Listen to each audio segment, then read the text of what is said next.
خدا نے انہیں پیدائش پہلے باب کی 29ویں آیت میں ہدایت کی تھی کہ اور خدا نے کہا کہ دیکھو میں تمام روئے زمین کی کل بیجدار سبزی اور ہر درخت جس میں اس کا بیجدار پھل ہو تم کو دیتا ہوں، یہ تمہارے کھانے کو ہوں۔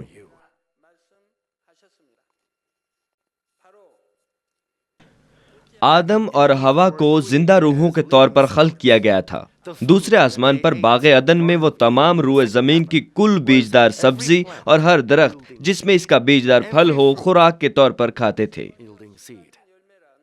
بیجدار پھل سے مراد وہ پھل ہیں جو درختوں پر لگتے ہیں، جیسے سیب، ناشپاتی، انگور اور آڑو، جبکہ کل بیجدار سبزی میں تربوز، سٹرابری، خربوزے اور ٹماٹر وغیرہ شامل ہیں۔ یہ پھل باغ عدن میں موجود تھے تاکہ وہ نسل جو آدم اور حوا سے پیدا ہونے کو تھی اسے خوراک کے لیے پسینہ نہ بہانا پڑے۔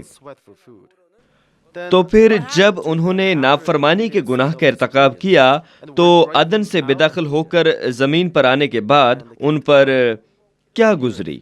پیدائش تیسرے باب کی 18 سے 19 آیات میں لکھا ہے کہ اور وہ تیرے لیے کانٹے اور اونٹ کٹارے اگائے گی اور تو کھیت کی سبزی کھائے گا، تو اپنے منہ کے پسینے کی روٹی کھائے گا۔ آدم کے گناہ کی وجہ سے وہ زمین جو اس کے زیر تسلط تھی لعنتی ٹھہرائی گئی، اور اس نے غیر ضروری درخت اور گھاس پھوس بشمول کانٹے اور اونٹ کٹارے اگانا شروع کر دیے۔ زمین کے لعنتی ہونے سے قبل جب بیج زمین پر گرتا تھا تو وہ 100 گنا، 60 گنا یا 30 گنا پھل لاتا تھا، لیکن جب سے زمین لعنتی ہوئی انسان صرف اس صورت میں ہی زمین سے سبزی اور پھل حاصل کر سکتا ہے جب وہ زمین کو اپنے منہ کے پسینے سے نرم و زرخیز کرے۔ کھیت کی سبزی کا مطلب نہ صرف حقیقی سبزیاں ہی ہیں بلکہ ہر وہ چیز جو آپ اپنے خون پسینے سے حاصل کرتے ہیں۔ چنانچہ جب سے انسانوں کی افزائش کا آغاز ہوا اس وقت سے زمین سے اگنے والا ہر پودا انسان کے لیے خوراک ٹھہرایا گیا۔ نسل انسانی نے گوشت کب سے کھانا شروع کیا؟ عظیم طوفان نوح کے بعد سے لوگوں نے گوشت کھانے کا آغاز کیا۔ پیدائش 9 باب کی 3 سے 4 آیات میں خدا نے فرمایا کہ ہر چلتا پھرتا جاندار تمہارے کھانے کو ہوگا، ہری سبزی کی طرح میں نے سب کا سب تم کو دے دیا، مگر تم گوشت کے ساتھ خون کو جو اس کی جان ہے نہ کھانا۔ نوح کے طوفان کے بعد خدا نے انسان کو گوشت کھانے کی اجازت دی، لیکن خدا نے ناپاک جانوروں کو پاک سے جدا کیا اور انہیں اس بات کی اجازت بخشی کہ صرف پاک جانوروں کا گوشت ہی کھائیں۔ بعد ازاں خدا نے اپنے بندوں کو تفصیل سے مکروہ اور ناپاک جانوروں کے بارے میں آگاہ کیا اور انہیں ان کا گوشت کھانے سے مکمل منع بھی کیا گیا۔ ناپاک اور مکروہ جانوروں کی فطرت شریر اور کجرو ہوتی ہے، اس لیے جب کوئی ان جانوروں کو کھاتا ہے تو ان کی شریر اور بر فطرت کھانے والے انسان میں حلول کر جاتی ہے۔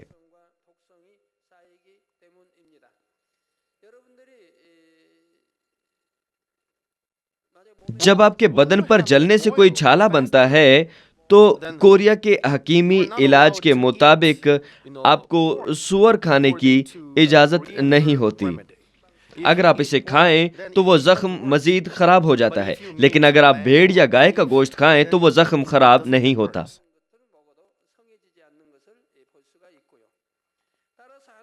اسرائیلی قوم جو خدا سے پیار کرتی تھی شریعت کے فرمان کے مطابق ناپاک جانور نہیں کھاتی تھی، اور وہ آج بھی ایسا ہی کر رہے ہیں۔ وہ اب بھی اس فرمان کی پابندی کرتے ہیں۔ دانیل اور اس کے 3 دوستوں کو اسیر کر کے غیر ملک لے جایا گیا اور بادشاہ کی مرضی کے مطابق انہیں خوراک دی جاتی تھی، لیکن انہوں نے بادشاہ کے اعلیٰ عہدیداران سے گزارش کی کہ وہ ساگ پات کھائیں گے، کہیں ایسا نہ ہو کہ وہ کچھ ایسا کھا لیں جس کی خدا نے ممانعت کی ہو۔ نتیجے کے طور پر جیسا کہ دانیل پہلے باب کی 15ویں آیت میں لکھا ہے کہ 10 دنوں کے اختتام پر ان کے چہروں پر ان سب جوانوں کے چہروں کی نسبت جو شاہی کھانا کھاتے تھے زیادہ رونق اور تازگی نظر آئی۔ اس کا مطلب ہے کہ جب انہوں نے خدا کے کلام کے مطابق ساگ پات نوش کیا تو وہ صحت مند اور تندرست دکھائی دیے۔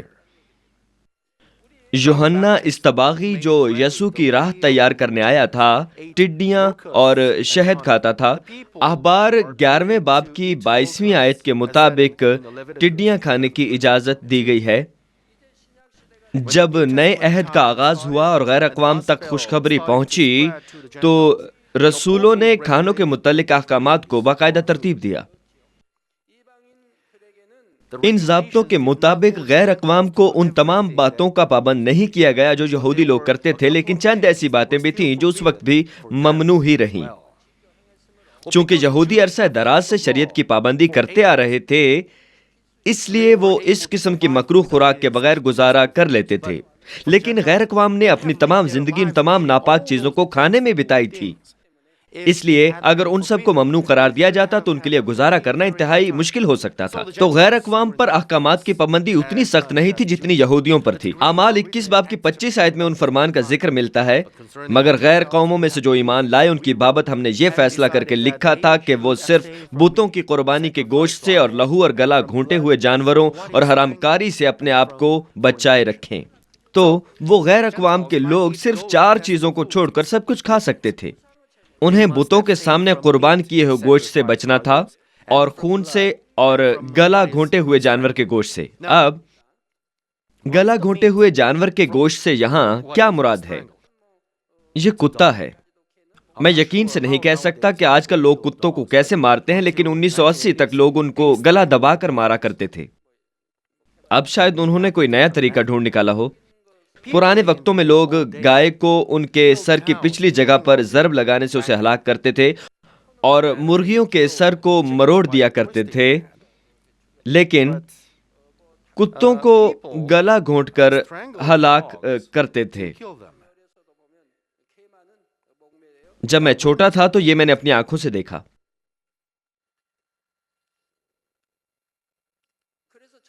جب میں نے اس بابت دعا کی کہ کوئی دوسرا بھی ایسا جانور ہے جس کا گلا گھونٹ کر اسے ہلاک کیا جاتا ہو، تو خدا نے مجھے بتایا کہ اس کا اشارہ کتوں کی جانب ہے، اور اس نے یہ بھی تفصیل بتائی کہ ہمیں کیوں گلا گھونٹے ہوئے کتے کا گوشت نہیں کھانا چاہیے، کیونکہ کتے اپنے مالکوں کو پہچانتے ہیں اور وہ ان کی خدمت کرنا چاہتے ہیں، اور وہ اپنے مالکوں کو پہچانتے ہیں اور ان کی جان بچانے کی خاطر اپنا آپ قربان کر دیتے ہیں۔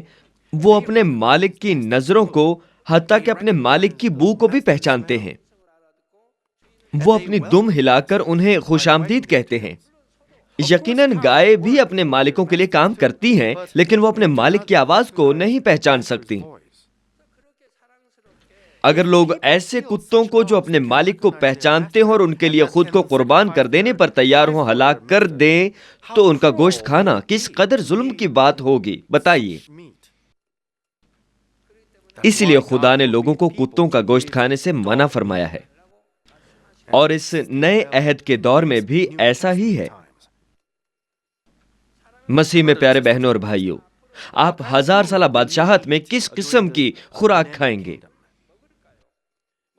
اس وقت وہ لوگ جو 7 سالہ بڑی مصیبت سے بچ نکلیں گے اور بیج بوئیں گے اور اپنی فصل کاٹیں گے تاکہ درختوں کے پھل کھا سکیں، اس وقت نہ تو ہوا میں آلودگی ہوگی اور نہ ہی رینگنے والے جانور اور کیڑے مکوڑے ہوں گے جیسا کہ پہلے اس لعنتی زمین پر ہوتا تھا۔ اس لیے پہاڑوں اور کھیتوں میں پھل اگیں گے، اور وہ پھل بڑے اور اشتہا انگیز حد تک مزیدار لگیں گے، اور ابلیس کو اتھاہ گڑھے میں زنجیروں میں جکڑ کر پھینکا جائے گا، اور شریر لوگ اپنے دل کی شرارت کو ظہور میں نہیں لا سکیں گے۔ وہ جانوروں کو ہلاک نہیں کریں گے، وہ گوشت نہیں بلکہ سبزی اور ساگ پات کھائیں گے۔ میں ان کی بات نہیں کر رہا جن کی روحیں نجات پا چکی ہوں گی، میں جسمانی افراد کی بات کر رہا ہوں جو زندہ بچیں گے اور اس زمین میں بڑھنے اور پھلنے پھولنے کے لیے وہ شادیاں کریں گے۔ خدا کے نجات یافتہ افراد کے ساتھ کیا ہوگا؟ وہ اس 1000 سالہ بادشاہت میں کیا خوراک کھائیں گے؟ چونکہ ان کے بدن جی اٹھے بدن ہوں گے، اس لیے وہ پھلوں کی اور پھولوں کی خوشبو سے سیر و آسودہ ہوں گے، لیکن وہ جسمانی خوراک کھانے کے بھی قابل ہوں گے۔ بائبل ہمیں بتاتی ہے کہ یسوع مسیح نے جی اٹھنے کے بعد اپنے شاگردوں کے ساتھ بھنی ہوئی مچھلی اور روٹی نوش فرمائی۔ یوحنا 21 باب کی 12 سے 13 آیات میں یسوع نے اپنے شاگردوں سے فرمایا کہ یسوع نے ان سے کہا، آؤ کھانا کھا لو، اور شاگردوں میں سے کسی کو جرأت نہ ہوئی کہ اس سے پوچھتا کہ تو کون ہے، کیونکہ وہ جانتے تھے کہ خداوند ہی ہے۔ یہ واقعہ یسوع کے جی اٹھنے کے بعد کا ہے۔ یسوع آیا اور روٹی لے کر انہیں دی، اسی طرح مچھلی بھی دی۔ ہمارے خداوند نے شاگردوں کے ساتھ کھانا کھایا، اس لیے نہیں کہ وہ بھوکا تھا، لیکن اس لیے کہ ہم یہ جانیں کہ ہم جلالی بدن کے ساتھ جسمانی کھانا بھی کھا سکتے ہیں۔ بہرحال روحانی لوگ جسمانی غذا کو اچھا اور لذیذ نہیں گردانیں گے۔ یہ اس لیے نہیں کہ ان کا ذائقہ تبدیل ہو چکا ہے۔ اس کی توجیہ ملاحظہ کیجئے، کوریا کی جنگ کی غذا کے خاص تجربات کا انعقاد بیشتر مقامات پر کیا جاتا ہے اور لوگوں کو چند قدیم خوراک اور غذا کو چکھنے کا موقع فراہم کیا جاتا ہے۔ اس زمانے میں لوگ بہت غریب تھے۔ کوریا کی جنگ کے بعد کچھ بھی باقی نہیں بچا تھا۔ تہواروں کے بعد چند پرانے انداز کے پکوان جیسے متبادل کے طور پر چاول کا آٹا، سخت جو کا معمولی کچلا اور ابلا ہوا جو کا شوربہ وغیرہ۔ بہت عرصہ قبل جبکہ کھانے کے لیے کچھ بہت زیادہ میسر نہیں تھا، لوگ اس قسم کی غذا سے لطف اندوز ہوتے تھے۔ جب میں اپنے دوست کے گھر اپنے چند دوسرے دوستوں کے ہمراہ جاتا تھا تو اس قسم کی خوراک ملنے پر ہم بہت خوش ہوتے تھے۔ لیکن اگر آپ ان پکوانوں کو موجودہ دور میں آزمائیں تو چاہے وہ اپنے دور میں بہت لذیذ ہی کیوں نہ ہوا کرتے ہوں، آپ کے لیے وہ لذیذ ہرگز بھی نہیں ہوں گے۔ طلبہ جو نوجوان ہیں، جو سفید چاول سے اور نرم روٹی سے آشنا ہیں، وہ ان پکوانوں کو کبھی بھی لذیذ نہیں کہیں گے۔ اگر انہیں اس قسم کی خوراک پر زندہ رکھا جائے تو بھی وہ اس خوراک کو نہیں کھائیں گے، چاہے اس کے لیے انہیں معاوضہ ہی کیوں نہ دیا جائے۔ 1000 سالہ بادشاہی کے دوران روحانی لوگ جسمانی خوراک سے لطف اندوز نہیں ہوں گے کیونکہ ان کے بدن جلالی ہوں گے۔ کوریا کی جنگ کے فوراً بعد یا 50 یا 60 کی دہائی میں گندم کے کچلے اور کیک بہت لذیذ ہوتے تھے۔ اس وقت بھی ببل گم ہوا کرتی تھیں۔ جب ہم ان کو کافی دیر تک چباتے تھے تو وہ بھی ببل گم کی مانند ہی ہو جاتی تھی۔ لیکن اگر ہم اس غذا کو آج کل کے کسی شخص کو دیں تو کیا وہ انہیں کھائے گا؟ ایسی خوراک کو کون کھائے گا؟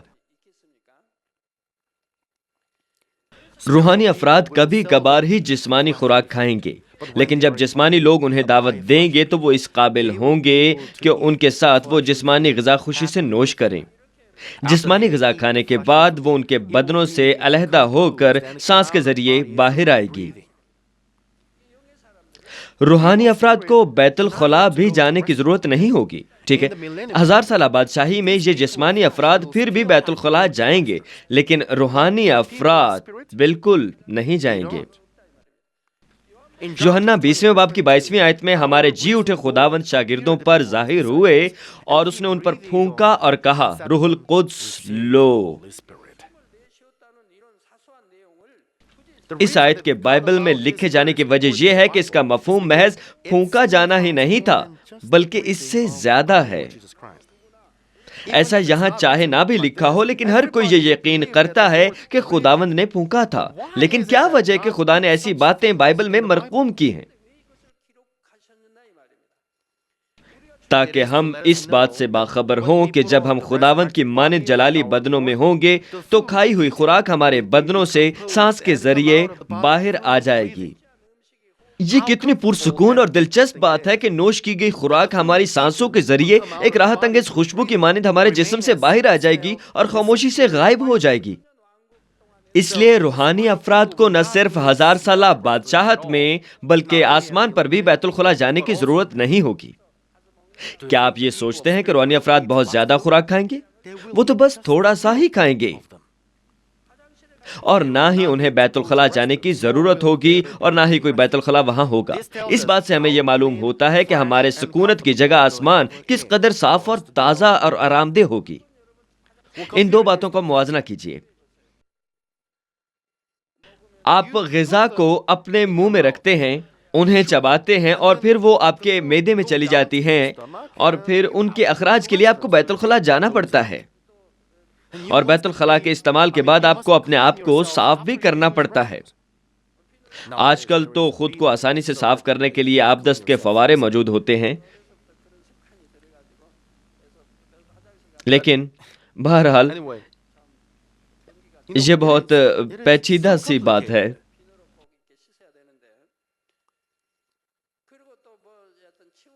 لیکن اگر آپ آسمان پر جاتے ہیں تو آپ کو ایسا کچھ بھی کرنے کی ضرورت نہیں۔ مسیح میں عزیز بہنوں اور بھائیوں، آج سے اس خوراک کے متعلق چھان بین کریں جو آپ آسمان پر کھائیں گے۔ آسمان پر ہم جو بدن رکھیں گے وہ 1000 سالہ بادشاہت کے مقابلے میں روحانی عالم کے لیے زیادہ بہترین اور مناسب ہوگا۔ آسمانی بدن خدا کی عطا کی ہوئی قدرت کے بدولت ابدی زندگی بسر کرنے کے قابل ہوگا، چاہے ہم وہاں خوراک نہ بھی کھائیں۔ ہمارے خداوند یسوع نے بائبل میں بتایا ہے کہ روحانی بدن غذا کے بغیر بھی زندہ رہ سکتا ہے۔ متی 26 باب کی 29 آیت میں یسوع نے فرمایا، میں تم سے کہتا ہوں کہ انگور کا یہ شیرہ پھر کبھی نہ پیوں گا اس دن تک کہ تمہارے ساتھ اپنے باپ کی بادشاہی میں نیا نہ پیوں۔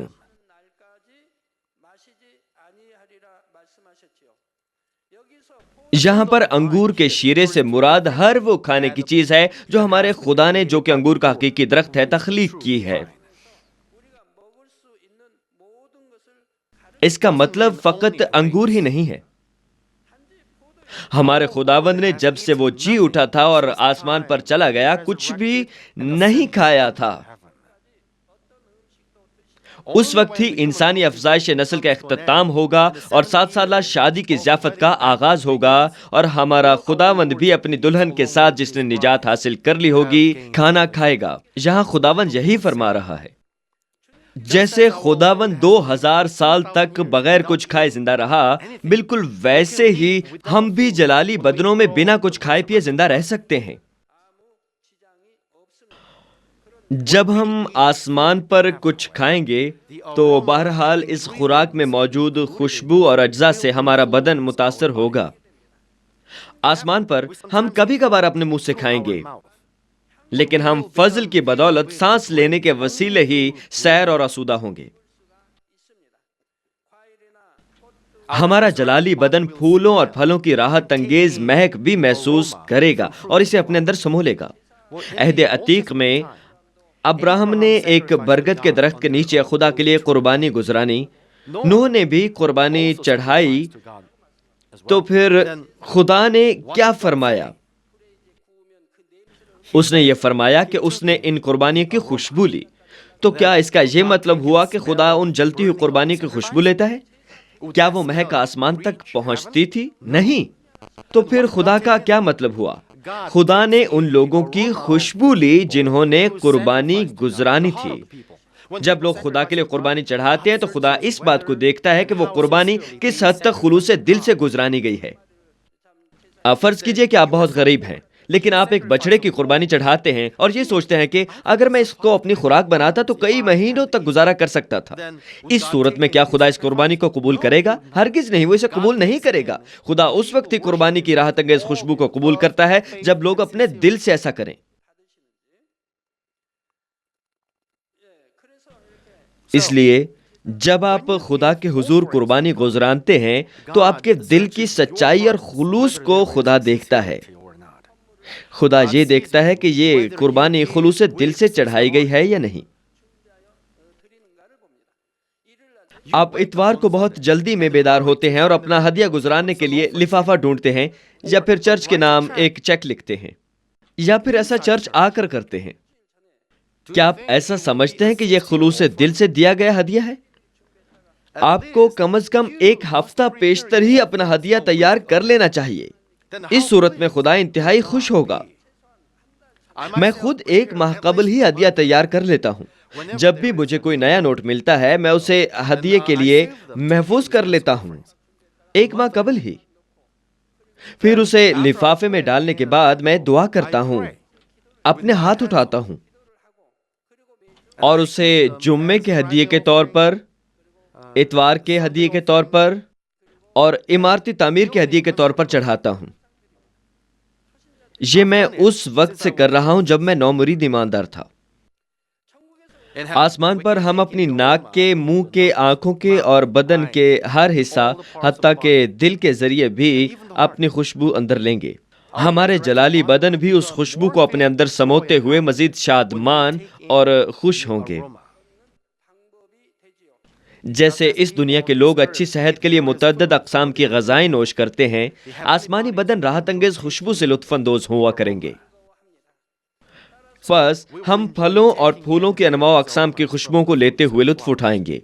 آسمان پر ہم کسی بھی چیز سے نہیں اکتائیں گے، اس لیے اگر ہم ایک ہی خوشبو کو بار بار کیوں نہ سونگھیں، پھر بھی ہم ہمیشہ اس سے خوش ہوتے ہوئے لطف اٹھائیں گے۔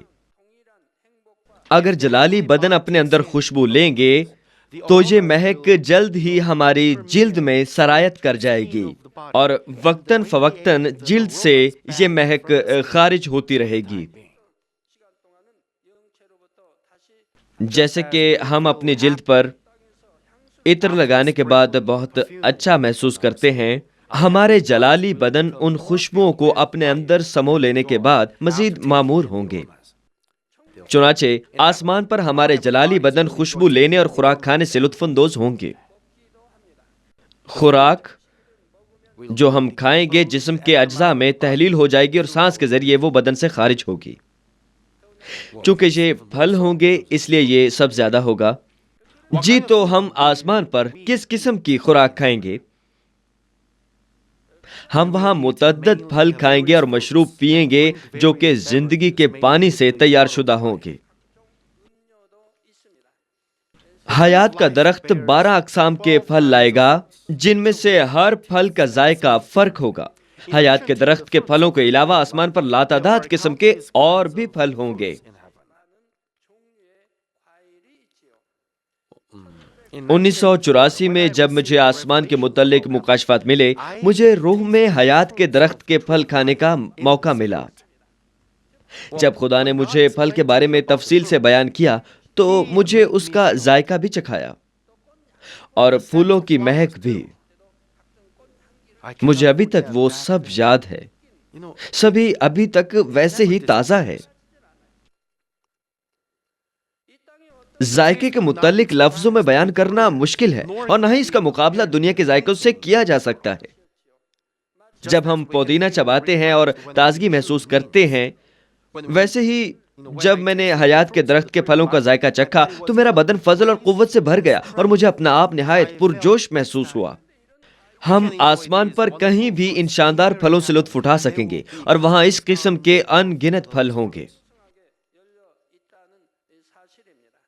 آسمان پر ہم محض آب حیات ہی نہیں پیئیں گے، وہاں پر پینے کے لیے متعدد مشروبات ہوں گے جن میں سے ہر ایک کی اپنی علیحدہ ہی ایک مہک ہوتی ہے۔ ہم وہاں کچھ کھائے بغیر بھی ہمیشہ کے لیے زندہ رہیں گے اور اس وجہ سے کہ ہم جنت میں ہیں، ہم ہر وقت خوش اور شادمان رہیں گے۔ جب ہم ان پھلوں کو کھائیں اور ان مشروبات کو پیئیں گے جن کا ذائقہ منفرد ہوگا تو ہم سب بے انتہا خوش ہوں گے۔ اس دنیا میں جب آپ خوشی محسوس کرتے ہیں تو شاید آپ خوشی میں یہ بھی کہہ جائیں کہ آپ کسی خوراک کے بغیر بھی زندہ رہ سکتے ہیں یا آپ کھائے بنا ہی سیر محسوس کر سکتے ہیں۔ لیکن اگر آپ ایک مسرور دل کے ساتھ کچھ نوش کرتے ہیں تو آپ زیادہ خوش ہوں گے۔ آسمان پر بھی ایسا ہی ہوتا ہے۔ جب آپ آسمان میں داخل ہوں گے تو کیا آپ وہی خوراک کھائیں گے جو اس دنیا میں کھایا کرتے تھے؟ آپ کا کیا خیال ہے؟ کیا آپ کا یہ خیال ہے کہ وہاں وہی گوشت، روٹی اور کیک ہوں گے جن سے آپ یہاں لطف اندوز ہوتے ہیں؟ کبھی کبھی ہمیں کچھ خاص کھانے کا دل کرتا ہے۔ بعض اوقات ہمارا دل گوشت یا چٹپٹا کھانا یا کچھ میٹھا کھانے کا چاہتا ہے۔ چنانچہ ہم اپنے حالات اور اپنے ذائقے کی ضرورت کے مطابق کچھ خاص قسم کی خوراک نوش کرنے کی خواہش کرتے ہیں۔ بہرحال آپ کو محض اس لیے وہ غذا کھانے کی ضرورت نہیں کہ آپ کو ایسا محسوس ہوتا ہے۔ مجھے خط ملا اور مجھے جب میں نے وہ خط پڑھا تو اس عورت کے لیے بہت افسوس محسوس ہوا۔ وہ کچھ ایسا کھانے کے بعد جو کہ اس کا دل کھانے کو چاہ رہا تھا، دار فانی سے کوچ کر گئی۔ یہ ارلن ریوز کے بارے میں امریکہ سے ڈاکٹر ایلمینڈو پینیڈا کا خط تھا۔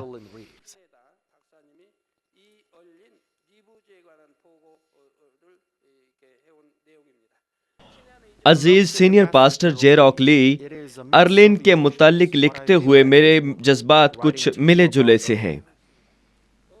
ان تمام خبروں کے مطابق جو میں اس کی بھانجی اور بہن سے حاصل کرتی رہی ہوں، یہ کوئی 3.5 ہفتے پہلے کی بات ہے کہ ارلن نے اپنے 5 سالہ ٹرمینل اوورین کینسر کی بیماری کے دوران شفا کی پہلی لہر کو حاصل کیا، اور 2 ہفتے پہلے بالآخر وہ اپنی نیم کوما کی حالت سے باہر آ گئی تھی، جو کہ مارفن کے مسلسل استعمال اور بیماری کی بدولت تھی، اور جس کی وجہ سے اس کا وزن صرف 50 پاؤنڈ رہ گیا۔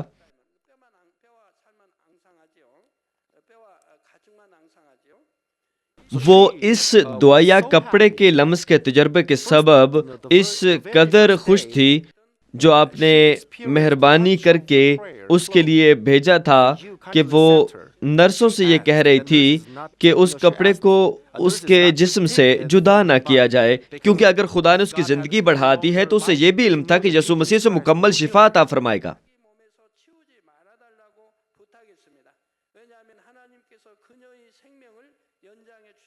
پس یہ خط ہمیں بتاتا ہے کہ رومال پر کی گئی دعا کے باعث وہ شفا پا گئی، اس لیے اس نے دوسروں سے یہ کہا کہ اس رومال کو اس سے دور نہ کیا جائے۔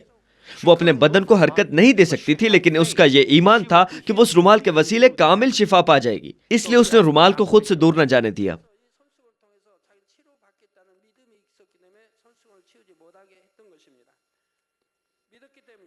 ایک ہفتے بعد اس رومال کے لمس کے سبب سے اس کے پیٹ کی رسولی 50% تک غائب ہو گئی۔ مجھے بتایا گیا تھا کہ رسولی بہت بڑی تھی۔ یہ ایک بہت بڑی نشانی ہے۔ اور پھر 10 دن بعد اس کا کینسر مکمل طور پر غائب ہو گیا۔ وہ خوشی سے معمور یسوع کی بدولت اپنی شفا کی گواہی دینا چاہتی تھی، اور آپ کا بھی بطور خدا کے ایک وفادار خادم کے اور اس مسح شدہ دعائیا رومال کے بھیجنے کے لیے شکریہ ادا کرنا چاہتی ہے۔ پھر اس نے کچھ کھانے کی درخواست کی۔ اتنے طویل عرصے کے مارفن کے استعمال کی وجہ سے اس کی انتڑیاں زخمی ہو چکی تھیں، لیکن اس کے باوجود ہسپتال کی نرسیں اس کے جسم میں میٹاسٹیٹک کینسر یعنی ٹرمینل کینسر کا ہلکا سا شائبہ تک نہ پا سکی، اور وہ غیر یقینی کی کیفیت میں تھی۔ ارلن اپنی زندگی میں خدا کے اس معجزے کے لیے خدا کی شکر گزار تھی۔ وہ روز یہ کہتی تھی کہ وہ موقع کب آئے گا جب وہ امریکہ کی WCDN کانفرنس میں جا کر اپنے معجزے کی گواہی دے گی۔ چند روز پیشتر وہ کچھ نہ کھا پائی کیونکہ اس کی انتڑیوں کی حرکت موقوف ہو گئی تھی اور ان میں سے خوراک نہیں گزر رہی تھی، اور ایسا اس وقت تک ہوتا رہا جب تک کہ اس کا جسم انتہائی کمزور نہ ہو گیا اور اس کے بدن میں انتڑیوں کی رکاوٹ کے باعث پانی جمع ہونا شروع ہو گیا، جس کی وجہ سے ڈاکٹروں کی مطابق اس کو دل کا دورہ پڑا۔ ہسپتال میں کچھ قوانین اور اصولوں کی وجہ سے کوئی بھی نالی کے ذریعے اس کی خوراک کے لیے کچھ بھی نہیں کر سکتا تھا، اس لیے وہ توانائی حاصل نہ کر سکی، اور نہ ہی انہوں نے کسی ڈاکٹر سے رجوع کیا، کیونکہ وہ اس ہسپتال میں تھی جہاں وہی لوگ لائے جاتے تھے جن کا ہلاک ہونا لازمی تھا۔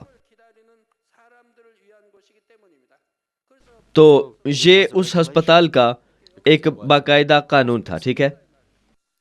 اس کا خاندان بالخصوص جین ریوز جو کہ ایک نرس بھی تھی بہت پریشان تھی، اور وہ خدا سے یہ سوال کر رہی تھی کہ تو نے کیوں اسے شفا دی، اس لیے کہ اسے محض چند دنوں کے بعد یعنی 19 مارچ 2007 کی رات کو موت کے حوالے کر دے۔ ہم اس تعلق سے لا علم تھے، لیکن ہم نے کل اس سے بات کی اور جین کے ساتھ دعا کی، اور خدا کے مطلق العنان ہونے کے بارے میں، اس کی مرضی اور مقصد اور اس کی لامحدود حکمت جو یہ علم رکھتی ہے کہ ہمارے لیے اور ارلن کے لیے اچھا کیا ہے، اس وقت تک اس کی صلاح کاری کی اور ہمدردی جتائی جب تک کہ اس نے اس بات کو تسلیم نہ کیا اور کچھ بہتر محسوس محسوس نہ کیا۔ ہم نے دعا کی، ڈاکٹر ہوانگ، کمبرلے، ابیگال اور میں نے، تاکہ ہم اس معاملے کو اچھے طریقے سے سمجھ سکیں، اور سب سے بڑھ کر ہم نے یسوع کے پیار میں اپنی مرضی کو خدا کے تابع کر دیا۔ امریکہ سے ڈاکٹر ایلمینڈو پینیڈا۔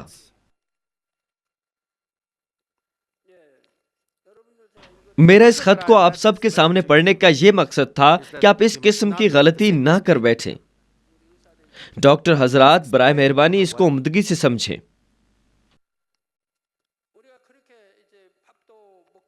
اگر انسان 1 سال تک کچھ نہ کھائے تو اس کی انتڑیوں کے ساتھ آپ کے خیال میں کیا وقوع پذیر ہوگا؟ یقیناً انسان بہت کمزور پڑ جائے گا، اور اگر مریض کسی بھی احتیاطی تدابیر کے بغیر کچھ کھائے تو پھر اس کی انتڑیوں کا کیا انجام ہو سکتا ہے؟ شفا پانے اور بحال ہونے کے کچھ عوامل ہوتے ہیں۔ مانمن چرچ کی کلیسیا اس بات سے بخوبی باخبر ہے، کیونکہ انہوں نے اس کے متعلق 20، 30 یا 40 روز کے روزوں سے سیکھا ہے۔ جب 30 دنوں سے زیادہ آپ کچھ نہیں کھاتے تو آپ پانی بھی نہیں پی سکتے۔ اگر آپ پانی پیئیں تو درمیان میں کہیں اٹک جاتا ہے اور پیٹ خراب ہو جاتا ہے، پھر آپ کو کیا کرنی پڑتی ہے۔ اس لیے دوسری غذا کے علاوہ پانی تک آپ کی انتڑیوں سے نیچے نہیں جا پاتا۔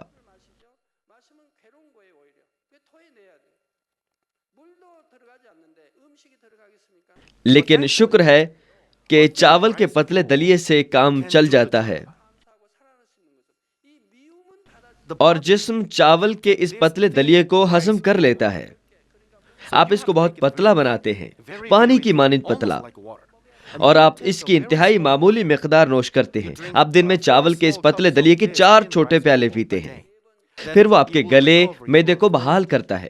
یہ آپ کے گلے اور معدے کو بحال کرتا ہے اور نیچے پیٹ میں پہنچتا ہے، اور اس طرح آپ کی انتڑیاں آہستہ آہستہ معمول کے مطابق کام کرتی ہیں۔ اس خوراک کو بحالی کی خوراک کہتے ہیں۔ اور جو لوگ بھی روزے رکھتے ہیں اس خوراک سے فائدہ اٹھاتے ہیں۔ اگر آپ 40 دنوں تک روزے میں ٹھہرتے ہیں تو آپ کو اس بحالی کی خوراک کو کم از کم 20 دنوں تک کھانا چاہیے۔ لیکن اگر مریض ان تمام باتوں کو نظر انداز کرے، اپنی مرضی سے جو اس کا من چاہے کھائے، تو اس صورت میں کیا ہوگا؟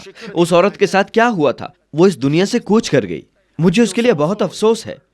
اگر مانمن چرچ کا کم از کم ایک بھی رکن وہاں موجود ہوتا، اگر کوئی اس کی رہنمائی کرنے والا ہوتا، تو اسے کیا کرنا چاہیے؟ وہ اس حقیقت سے لا علم تھی۔ مجھے یہ بیان کیا گیا تھا کہ وہ کافی زیادہ کھاتی تھی۔ اس لیے برائے مہربانی جو بھی آپ کا من چاہے آپ وہ نوش نہ کیجیے، ٹھیک ہے؟ برائے مہربانی۔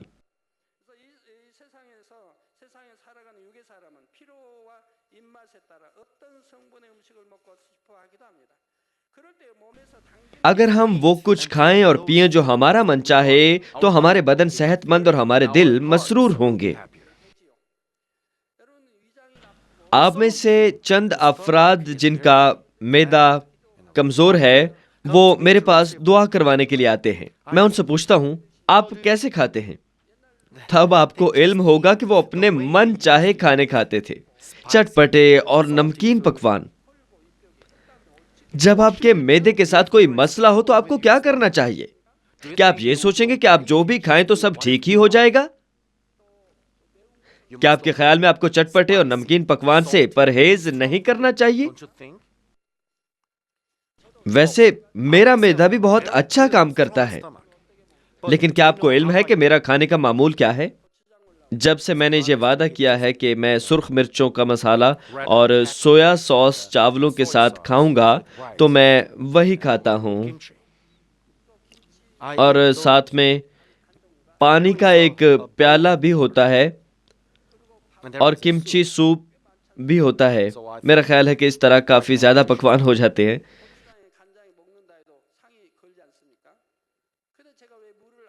تو پانی کے ایک پیالے کے ہونے کی یہ وجہ ہے کہ تقریباً تمام پکوان چٹپٹے ہوتے ہیں۔ میں کمچی کو پانی کے پیالے میں ڈال دیتا ہوں تاکہ اس کا چٹپٹا پن قدرے تھوڑا سا کم ہو جائے۔ اس لیے ہر وقت پانی کا پیالہ بھی ساتھ موجود ہوتا ہے۔ میں کمچی کو اپنے منہ میں ڈالنے سے پہلے ہمیشہ پانی سے دھو لیتا ہوں۔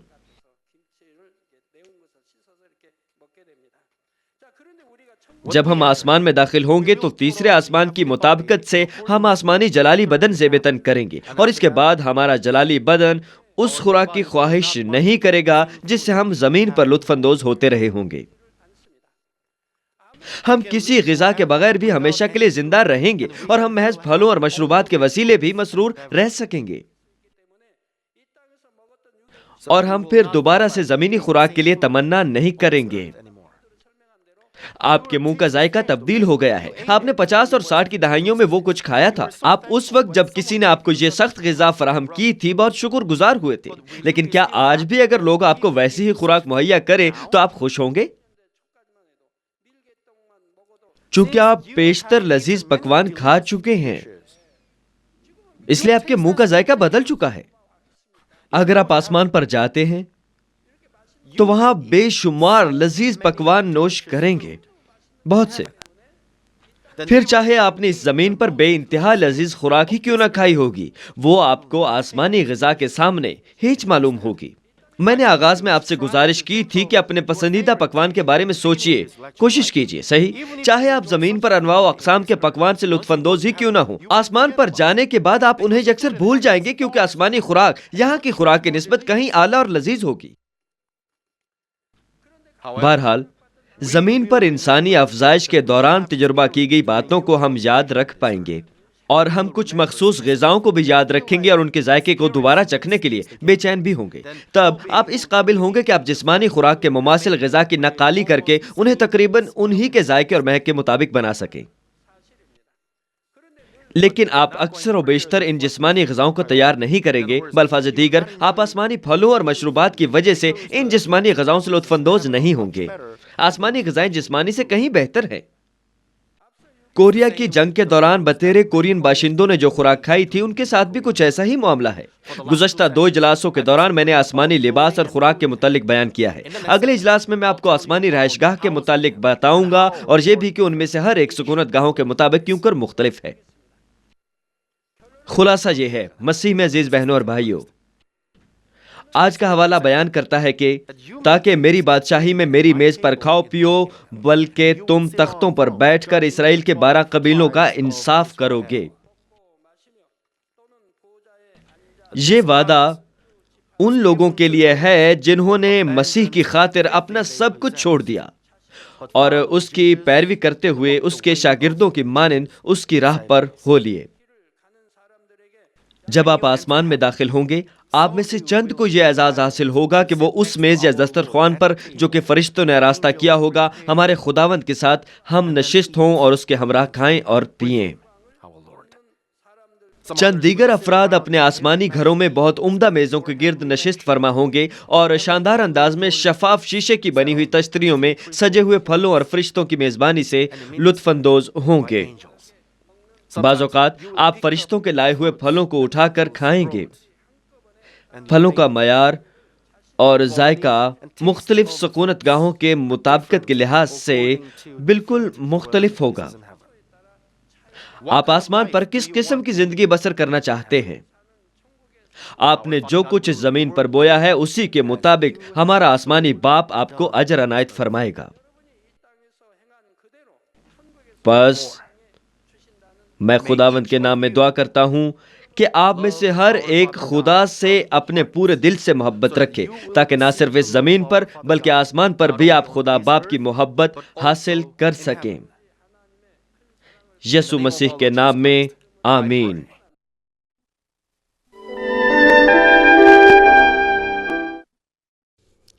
بیماروں کے لیے دعا۔ میں ان سب لوگوں کے لیے دعا کروں گا جو بیمار ہیں۔ آپ اپنے بدن کے اس حصہ پر اپنا ہاتھ رکھ لیں جہاں پر بیماری ہے اور اس دعا سے استفادہ کیجیے۔ اگر آپ بیمار نہیں ہیں لیکن اپنی دلی مرادیں پانا چاہتے ہیں تو اپنا ہاتھ اپنے سینے پر رکھ لیجیے۔ خدا کا زندہ کلام وقت اور فاصلے کی قیود سے آزاد ہے اور آپ کے ایمان کے مطابق آپ کے لیے کام کرے گا۔ you will surely آپ جہاں کہیں بھی ہوں اگر ایمان کے ساتھ اس دعا کو قبول کریں گے تو آپ خدا کی قدرت کے حیران کن کام دیکھیں گے۔ lay your hand hallelujah. قادر مطلق خدا، تو جو محبت ہے، اپنے بچوں پر اپنے ہاتھ کو رکھ، اور تمام GCN دیکھنے والوں پر بھی جو ایمان سے اس دعا کو ٹی وی کے ذریعہ قبول کرتے lay ہیں، your hand اپنا ہاتھ ان پر رکھ اور اپنے عجیب کام جو وقت اور فاصلے کی قیود سے آزاد ہیں ان تمام لوگوں کی زندگیوں میں دکھا جو دنیا کے کسی بھی کونے میں ہیں۔ ان کو ایسا ایمان عطا فرما جس کے وسیلہ سے ان کے تمام شکوک و شبہات ختم ہو جائیں، ان کی زندگی سے تمام دکھ اور مشکلات جاتی رہیں، روح القدس کی آگ سے جلا کر اور یسوع کے پاک خون کے وسیلہ سے دھو کر پاک کر دے۔ head to toe سر سے لے کر پاؤں تک سارے جسم میں خدا کی عظیم تخلیقی قوت آشکار ہو۔ میں خداوند یسوع مسیح کے نام سے دشمن ابلیس اور شیطان، تمام بیماریوں، جراثیموں اور کمزوریوں کو حکم دیتا ہوں کہ ان بدنوں سے الگ ہو جائیں۔ go away تمام چھوت کی بیماریاں جاتی رہیں۔ go away ہر وہ بیماری جو لا علاج ہے اور نئی دریافت شدہ بیماریاں روح القدس کی آگ سے جل کر بھسم ہو جائیں۔ scorched by the آپ بیماری سے پاک ہو کر زور پائیں۔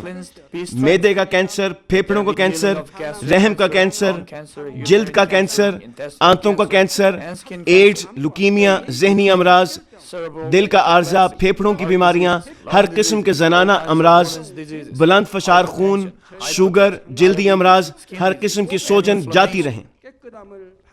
پولیو، فالج، جوڑوں کا درد اور کمر کا درد یسوع مسیح کے نام میں ختم ہو جائیں۔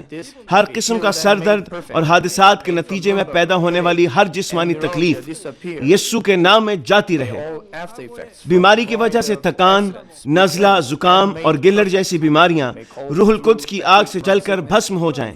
مرگی، ذہنی معذوری، ذہنی دباؤ اور تمام ذہنی بیماریاں یسوع مسیح کے نام سے جاتی رہیں۔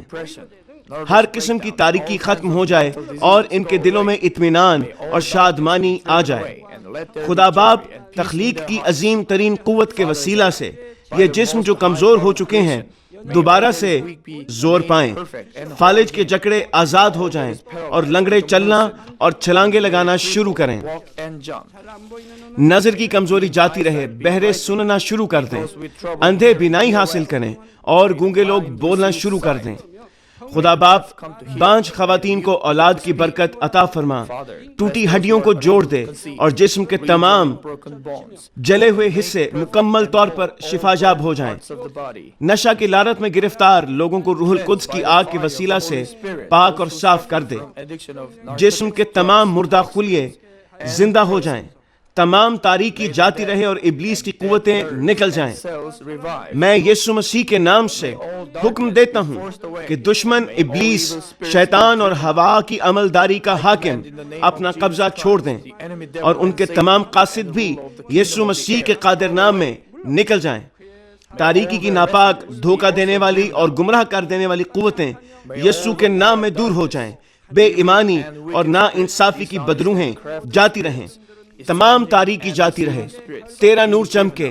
خدا باپ ان کی روحوں کو بھی ان کے جسم کے ساتھ مضبوط فرما، Father God ان کو قوت دے کہ یہ تجھ کو پکار سکیں، ان کو قوت دے کہ یہ اپنے گناہوں کو ترک کر سکیں، ان کی جانیں اس دنیا میں راحت پائیں اور ان کی زندگیاں خوشحال ہوں۔ as each of ان کی دعاؤں کو قبول فرما all in life اور ان کی دلی مرادوں کو پورا فرما۔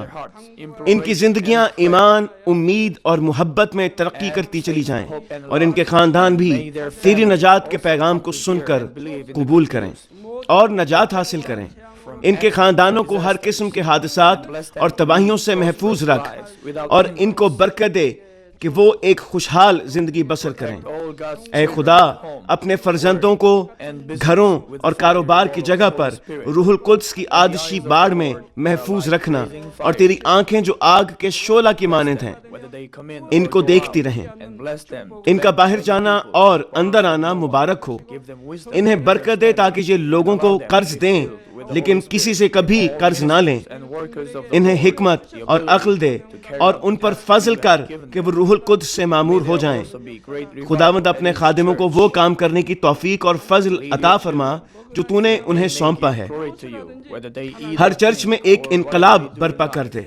اپنے بچوں کی رہنمائی کر تاکہ وہ تجھے جلال دیں جو بھی کام وہ کریں.